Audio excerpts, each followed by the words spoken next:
Welcome to day 4 of your 22-day challenge. Today we're going to be talking about exercise planification. Exercise is key to be healthy. If you're not exercising, you're going to be sore, you're going to be stiff, you're going to have joint problems, you're going to have poor posture. Right? Most of the patients that I see that have chronic joint issues like low back pain, knee pain, shoulder issues is because they don't exercise. They sit for long hours in front of their computer, at their desk, and are not moving. Then they go home, they sit down and they watch some Netflix. So they start to gain weight, the joints get stiff and the muscles atrophy. Right? So at the beginning, when you start working out, you want to work first on your mobility and your flexibility as first. If you don't have good mobility and good flexibility, you're going to get injured whenever you start doing some strengthening exercise and running, because you don't have the range of motion. So you want to work on mobility of the range of motion of your joints, the flexibility and elasticity of your muscles, and your cardiovascular conditioning to have more resistance, more stamina. So you're going to start walking. Then after that, we want to work on our strength. Work on doing weights, doing calisthenics or body exercise, body weight exercise like push-ups, pull-ups, rows, squats, stuff like that.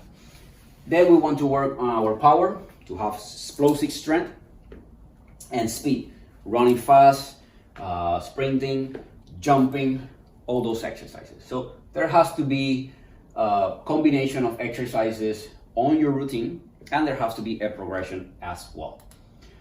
One of the easiest exercises that you can do is walk.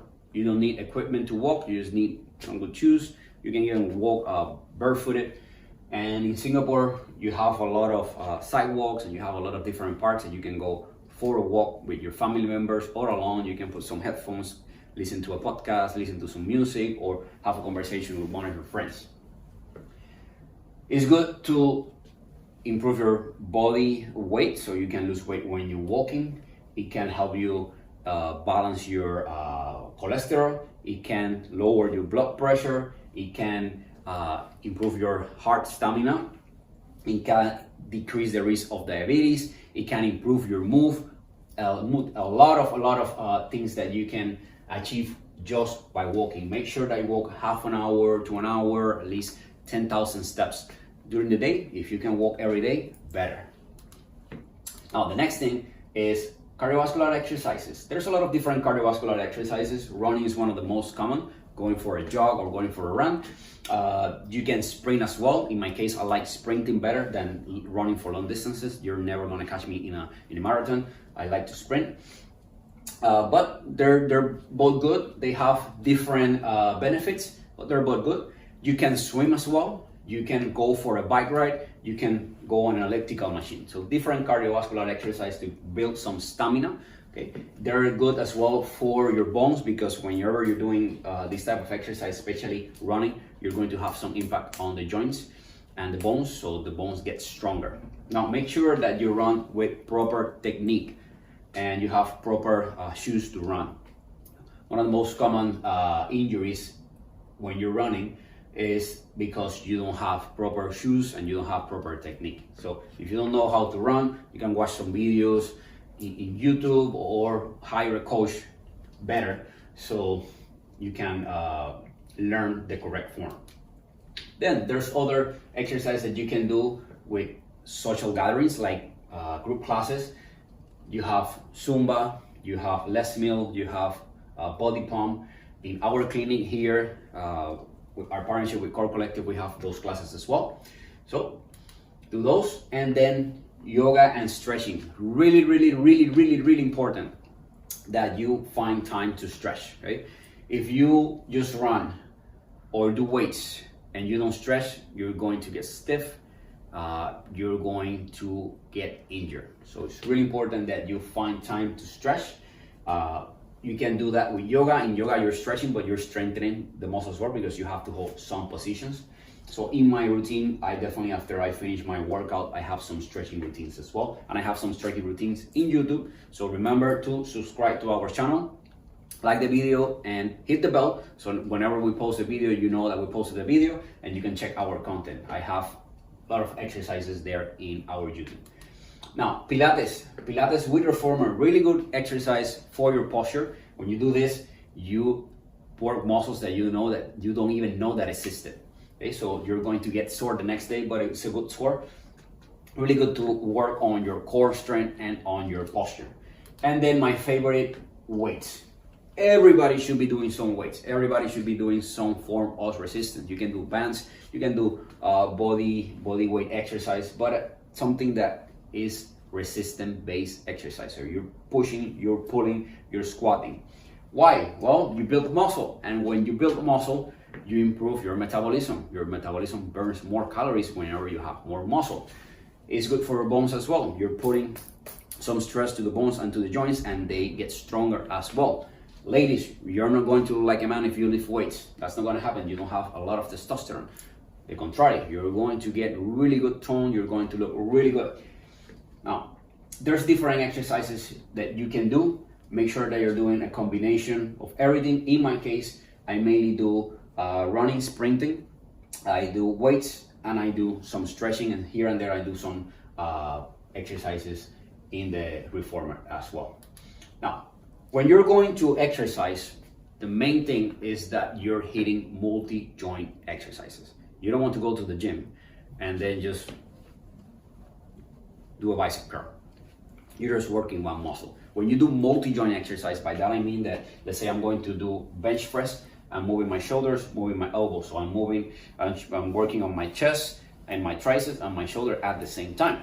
When you're squatting, you're working on your front legs, on your glutes, on your core. So you want to do those exercises that are compound, that are multi-joint. Squats, lunges, deadlifts, calf raises. Basic exercises to strengthen your legs. Now, be careful. A lot of people get injured doing squats and deadlifts because they don't have the proper technique and they don't have the flexibility and the mobility to do them. So make sure that before you load these exercises with weights, you can do the motion, the exercise without any weights, and you can do at least 15 reps, and you can do full range of motion, okay? Some people have different anatomies, so there's going to be some restriction of movement in some areas, but make sure that at least when you squat, you can go to 90 degrees and then go up and move that hip. I have some other videos about that, about technique.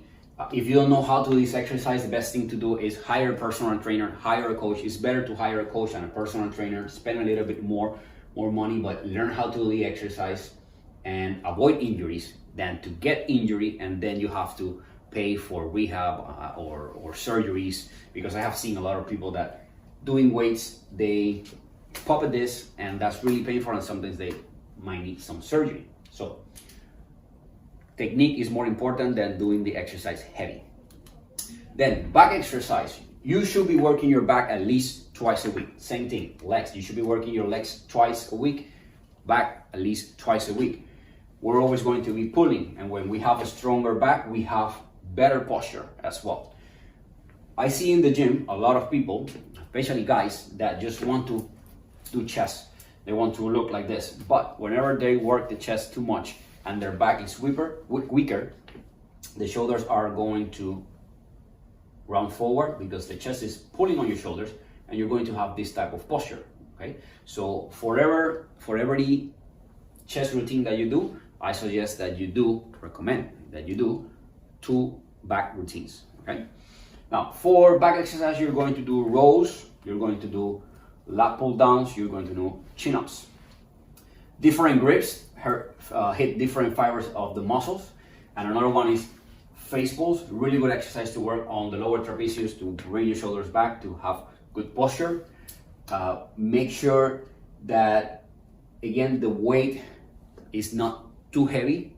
That technique is the first thing that you want to work, and then you can build on doing heavier exercises. Then shoulder and chest exercises, okay? A lot of people have frozen shoulder because they don't move their shoulders. A lot of people have impingement because they don't move their shoulders. So really important to have proper motion of the shoulders, because shoulder pain is one of the most agonizing pains and most annoying pains that you can have. And people that have shoulder pain know what I'm saying. I used to have some shoulder pain, shoulder injury years ago, and I did my rehab exercise. Now I'm good, and I make sure that I do my press, my bench press, my rows, and I balance my exercises well. Okay, so whenever you're pushing, you're working out on your chest, on your triceps, and your shoulders. Whenever you're pulling, you're working on your back and your biceps. So that's why I usually group those exercises on around the same day. Then core. If you have a weak core, you're going to be weak, the whole body, because the power comes from the core. If you don't have a strong core, you're going to have weak legs, you're going to have weak arms, okay? So exercises to do, planks. You don't know how long a minute is till you do a plank. Really good exercise to improve the strength of your core, your shoulders, and your legs. Back extensions, one of my favorite exercises to work on the posterior chain. By that I mean the hamstrings, the buttocks, and the paraspinals. They keep you with good posture as well. Bird dog, another of my favorite exercise. I teach this to every patient that I have because it's a good exercise for the core. If you have low back pain, it's really good for your low back, and it's really good for balance as well. So you're going to do opposite. I have all these exercises in videos as well. And then side planks. So you notice that you're going to hit your core in different angles, the sides, the front, and the back, and really good for your posture. And stretching. Never, never, never forget to stretch. You do a warm-up, and on your warm-up, you want to do dynamic stretching. So dynamic stretching is when you're going over the range of motion and you're moving. That's what is dynamic. So that's a dynamic stretch. Static stretch you do at the end on your cool down, and this is where you hold the position. You hold it for 15, 20, 30 seconds and repeat at least 3 times in every group of muscles. I usually start with my axis, my spine, my back, then I move to my legs, then I move to my arms. Depending on the body part that you hit on the gym, that's the part that you want to focus more the stretching as well. So again, I have a lot of videos as well about stretching, so go to the YouTube and you will see all those. And exercise at your desk. You can do exercise even at your desk, so there's no excuse. Even at work you can exercise. You can do some squats, you can do some stretching exercises to keep yourself less stiff, okay, to keep yourself more mobile with better posture. Now, how a routine will look like. Let's say this is a beginner's routine. It's gonna be a block of 3 weeks to 4 weeks, okay? And you're going to have some progression as well. So let's say on Monday, we're gonna go for a walk. I don't care what time you walk. I don't care if you do it in the morning or lunchtime or in the evening. The main thing is that you're moving. So you go for a walk, make sure that you hit at least 10,000 steps, half an hour to an hour. You can walk slow at the beginning, then increase walking a little bit faster, then you can start to jog, then you can start to run, right? That depends on your level, right? Then full body resistant exercise. By that I mean weights or calisthenics. This is where you want to do your squats, your lunges, your deadlifts, your bench press, your shoulder press, your rows, your lat pull downs. Multi-joint exercises. You pick at least 5 to 6 of those exercises and you do 3 to 4 sets of 6 to 15 repetitions depending on your goal, and you hit your whole body. I suggest that you start with at least doing 5 exercises, 15 repetitions, 3 to 4 sets. And then when you start to get stronger, you can put more weight and you decrease the number of reps, okay? Then when you start doing weights and resisting exercise, the next day you're going to be really, really sore. That's normal. This is your body and your muscles rearranging to start to grow. Whenever you do weights, you create micro tears on your muscles, and when you eat, you get all those proteins to the muscle, and the muscles rearrange itself, restore, and this is how the muscle gets bigger, and this is how you get stronger. So that's why you are sore. So the next day, on Wednesday, you're going to do some stretching, active rest. You're not going to sit for long hours. Even if you're sore, the best thing that you can do is move, okay? And when you want to do some stretching, you can even go for a walk as well. But do some stretching, you can do some yoga if you're a little bit more advanced. And then on Thursday, again, go for a walk. Do some cardio. Then Friday, you hit the full body resistance exercises one more time. And you can change the exercises here and there from Tuesday and Friday. So if you did, let's say you did squats on Tuesday, you want to do deadlifts on Friday, like that, okay? And Saturdays you can go, again, stretch or walk for an active rest. On Sundays, you're going to rest. You need a day just to not do anything, okay? Then let's say we have 3 weeks to 4 weeks, and then we move to block number 2. On Monday, you're going to hit legs and core. Then Tuesday, you're going to hit your upper body. On Wednesday, you're going to go for some cardio, walking, or some running. Thursday, you're going to hit legs again with core. Friday, upper body. Saturday, you can stretch, do some yoga, go for a run, and then Sundays, you rest. So you can play with the days in between. Again, best thing to do at the beginning, if you don't know how to do this, is to hire a coach, hire a personal trainer, so they can go with you over your routine and your goals. If you don't know anybody, I know a lot of good personal trainers, so let me know, I can hook you up with a good one. Then, this is my week. This is how I work out, okay? So, I have morning sessions and afternoon sessions. So, 3 days a week, I work out twice a day. So, Mondays, in the mornings, I do short sprints and plyometrics. Plyometrics is jumping exercises. Short sprints as fast as I can at 100% intensity. This is to get faster for my sport, track and field. And I do that with at least 30, 40, 50 to 60 meters. And I do at least 6 to 10 repetitions all out as fast as I can. In the afternoon, I then go to the gym and I work out my back and my biceps. Right? The next day, I don't do a morning work on the track. I rest in the morning and then I go in the afternoon and I hit my legs and my core. Then on Wednesday, I go back to the track in the morning and I do tempo runs. My tempo runs are about 70%, but they are longer. Longer sprints, but at a lower intensity, around 70%. This is to build my cardiovascular resistance. Then on Wednesday afternoon, I hit my chest, my triceps, and my shoulders. Then on Thursday in the morning, I rest, I don't go to the track. Then on the afternoon, I do legs, back, and core. Then Friday, I do speed endurance. This is my hardest routine. Speed endurance, you want to run fast, but the repetitions are longer, and you build a lot of lactic acid. And you're gonna get really, really tired. So I don't do any weights on that day. I just go home, do some stretching. And then Saturdays, I don't go to the track, but I do a full body routine with weight or some resistance, but it's gonna be a light routine. I don't go heavy on that day. I just do some movements to keep myself, moving, keep myself strong. And then on Sundays, I just stretch and rest. That's my rest day.